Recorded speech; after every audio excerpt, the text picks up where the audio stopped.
Hello everyone, my name is Brian and this is my outline video presentation for my research paper.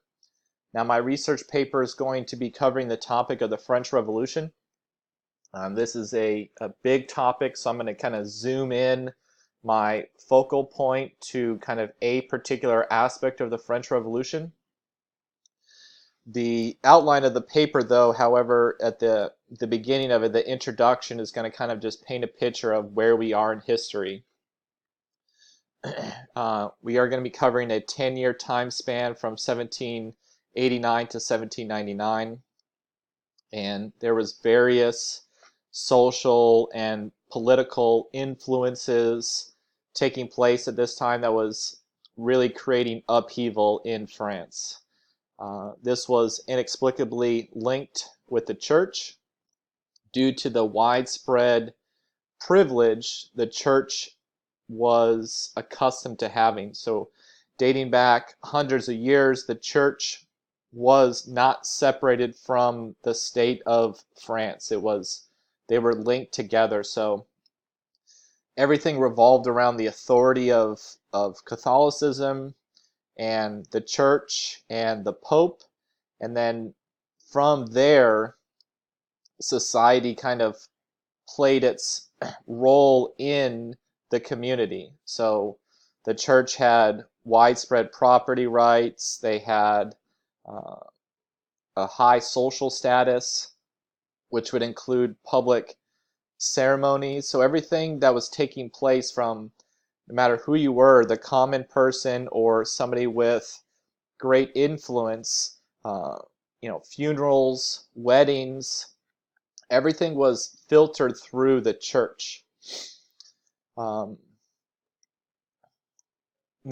the three major facets of the French Revolution, kind of its major influences, or three major topics taking place here, are the Age of Enlightenment and how it influenced human thinking, how that led to what is known as de-Christianization, which would be kind of the rebuking of the church's authority, and then which also contributed to the widespread persecution of the church's clergy members. Now this took place on a couple ideas here. So active persecution, as in literally killing clergy members, but then also seeking the clergy members to renounce their faith. So if they were to renounce their faith, they would defrock, even get married as a sign of their approval of the revolution, and thus denouncing the faith.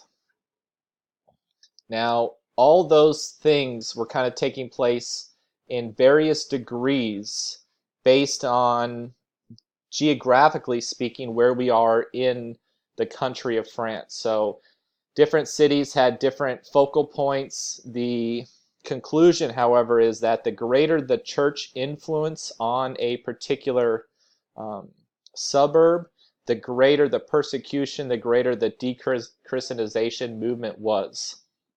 Now, as I move into the body of the paper, really I'm going to be focusing on the Age of Enlightenment and its influence on the French Revolution. Now, I'm going to be looking at this from both sides of the argument. So one side from the Enlightenment thought process, and then the other angle would be looking at it from the perspective of the church.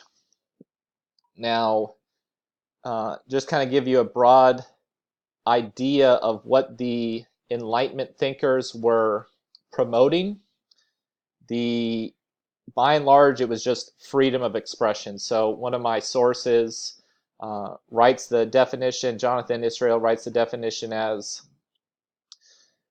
the Enlightenment united on a vastly ambitious program, a program of secularism, humanity, cosmopolitanism, and freedom. Above all, freedom in its many forms. Freedom from arbitrary power, freedom of speech, freedom of trade, freedom to realize one's talents, freedom of aesthetic response, freedom, in a word, of moral man to make his own way in the world. couple other influences or major players here from another source, McManus, cites readers of Voltaire, readers of the philosophies, readers of Rousseau, contributed to the rich and reckless literature of dissidence, anti-clericalism, and sentimental deism. And this gave the nominal allegiance to Catholicism a tinge of skepticism. So what we're seeing from the Age of Enlightenment, those thinkers, is a pushback against the authority, not necessarily of Christ, but the authority of the church had over society. So just one particular aspect. So tithing was a mandatory aspect of every citizen there. So it was like you had to tithe. Now, reason, the age of reason, started to kick back and say, we don't need the church's authority on ruling or governing ourselves. Man has the moral right to make their own way in the world apart from the church. So that's kind of one angle to explore further, and we can kind of see its ripple effects going any number of ways. From the church's perspective, what we see is the last, we'll say, hundreds of years where the church held on to society. So I wouldn't say there was peace in France. In a sense, there wasn't violence, but there was, I would say there was kind of submission of the people to the authority of the church. So the people, by and large, accepted the legitimacy of the church, the existing order that was taking place then and there. Everything was created by God, and then that social order was divinely sanctioned. So the status quo was ordained by God, and it was just as is. Obviously, that was butting heads with the Age of Enlightenment thinkers. The angle, though, that the way the church influences this by its own, I would say, the exploitation of its people, or using some of the words that Jesus was talking about in the Gospel of Mark, where Jesus didn't come to lord his power over the people. He came to give his life as a ransom.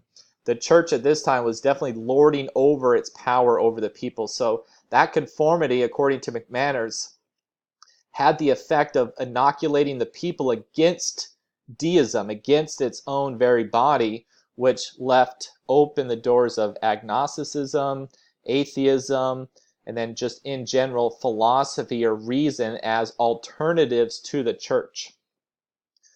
Then the conclusion of my paper is going to be kind of talking about lessons then, what we have learned from the missteps from the church's missteps, but then also the deception that reason has on the Christian faith in general. And then just briefly probably touching base on how we can take those same lessons to heart now. So not just historically speaking, but how does the Age of Enlightenment thought process still affect or influence society today? Kind of warning signs, that kind of thought process. There are three main sources so far that I have had good luck in my research. The book review was John McManus, and the title of it was The French Revolution and the Church. And just historically speaking, a lot of information on what was taking place there. And then two major sources from this author named Jonathan Israel.